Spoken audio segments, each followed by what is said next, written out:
Hello everybody and welcome, my name is GaaraOfBentonYGO, and today here on this exciting Yu-Gi-Oh video we are going to be going over the Drytron deck profile that I went X1 at my locals for the sneak peek on Saturday. This is the post-Lightning Overdrive deck profile, and there's a couple tweaks that I will probably make with this deck, but overall the deck performed very well. And let's get into the deck profile. So starting off with the Drytrons, we have the standard 3 alpha, which if you guys don't know or don't remember what Drytrons do, is they tribute another Drytron on your hand or field, or a ritual monster to special summon themselves, and they all do different things.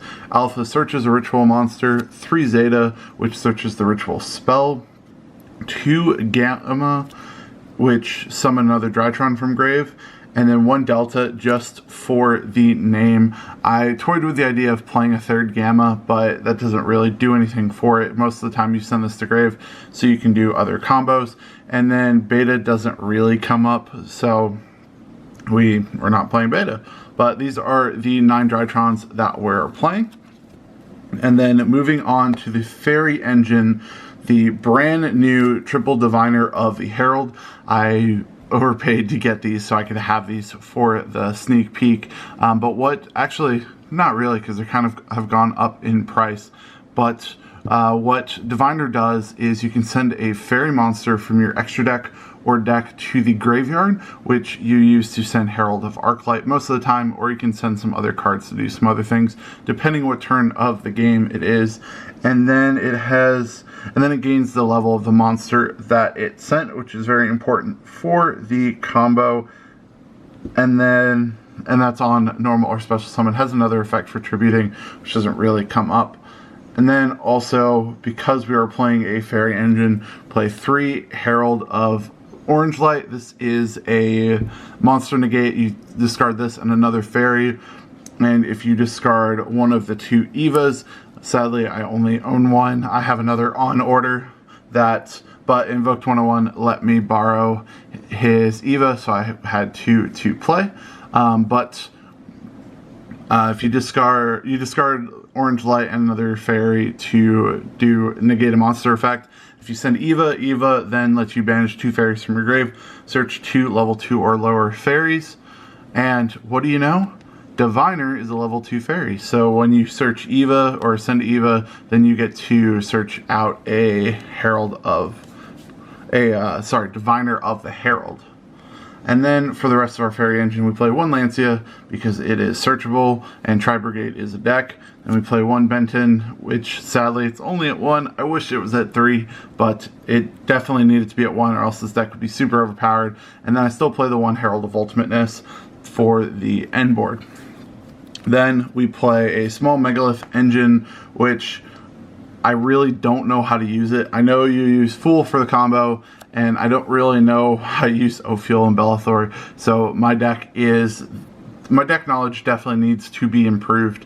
But Fool you use for the combo, you summon it, and then it adds back Benton from your graveyard, which allows you to tribute it for Gamma to get another search, and then Fool becomes level 6, which when we do the combo tutorial tomorrow or the next day when it gets released, you will see what it does, but it basically sends Eva, and it is pretty great.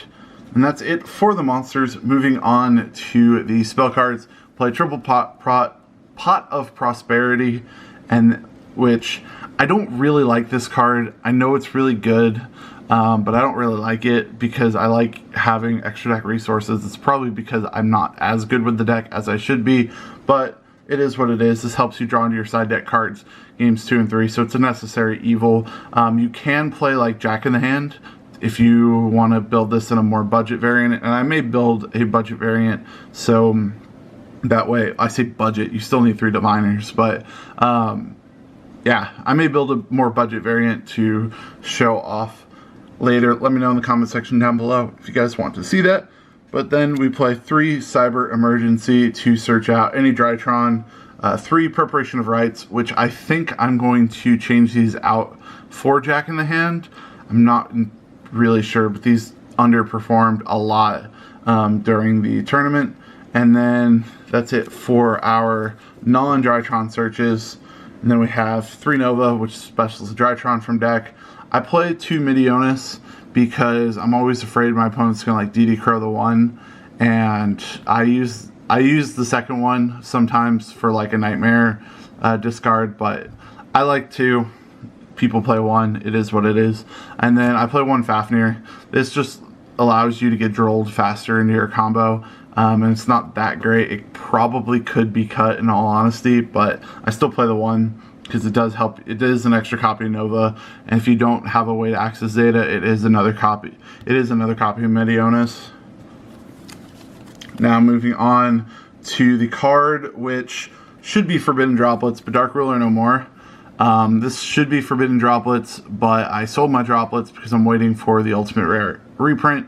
This would be Droplets if I had them, but Dark Ruler no more did serve some purpose and was actually pretty good. And so it's a pretty good replacement if you can't afford Droplets. And then 1 Foolish Burial and 1 Called by the Grave. If I find a card to cut, I'm going to also play Instant Fusion, because Instant Fusion is just another copy of Called by the Grave, but I also have to find a card to cut in my extra deck as well, which is super tight and not really there isn't really any cards that I want to cut. But speaking of my extra deck, we played 1 Herald of Arclight and 1 Intis.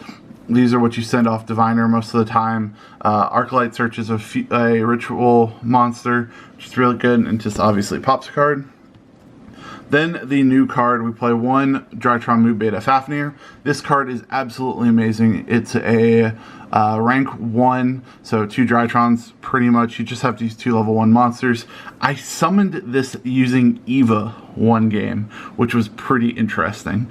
But with this, you get to, when it's summoned, you get to send a Drytron from your deck to the graveyard.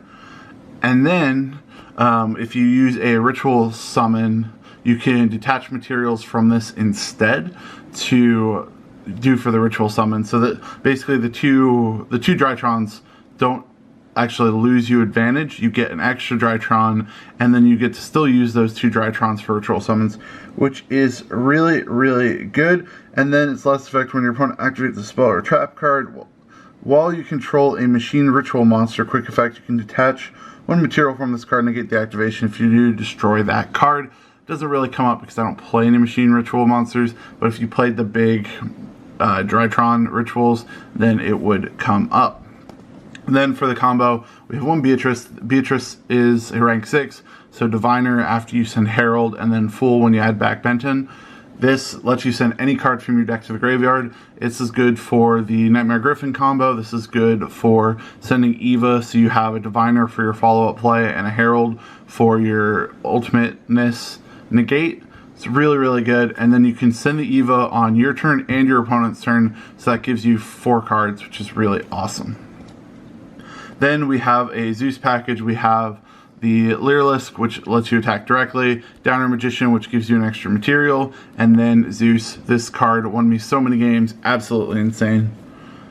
Now moving on to our Link monsters. Link 1, I play Anima, and the reason why I play Anima over Link Kuriboh, because I couldn't fit a Link Kuriboh and an Anima in my extra deck, is because so many people don't respect the Anima and will put monsters in the extra monster zone column, and so you could just steal their monster and it helps clear their board, which is really awesome. Then I play IP Masquerena. A lot of times for my end board, if I don't do the Nightmare Griffin play, I'll end with Masquerena and then 1 or 2 other monsters. And if I end with 2, then I can IP into the Link 5, which lets you use your opponent's monster. And this is really, really good. This negates all opponent's monster effects that are face up on the field, and then can also negate a summon of a monster. Really good. And if I don't do the IP, then I can go IP into Nightmare Unicorn and just discard a card to send a card, which is generally the second ritual spell. So kind of cool. Moving on with our nightmares, I play 1 Phoenix. Cerberus may be better depending on your locals, but my locals has a lot of back row decks, so I play Phoenix. And then Nightmare Griffin, there's a combo that you can do with games 2 and 3 when you side deck in some cards, which we'll show in my side deck, that you Beatrice send the card, and then Nightmare Griffin will set it, and then you have Nightmare Griffin Ultimateness as your end board, and Nightmare Griffin will allow you to, will stop all your opponent's monsters that are not linked from activating their effects. Really, really good. And then the one kind of flex spot, well, the Link 5 Underworld Goddess is also a flex spot, but the other flex spot, I play Appaloosa. This card sometimes comes up, but in testing more, I may remove it for a more valuable Link monster, but for now, Appaloosa's in there. And then the one access code, this helps end games, which sometimes you don't really need it with Drytron because you can grind out a little bit, but access code, if you see the opening, gives you that end game that you are looking for.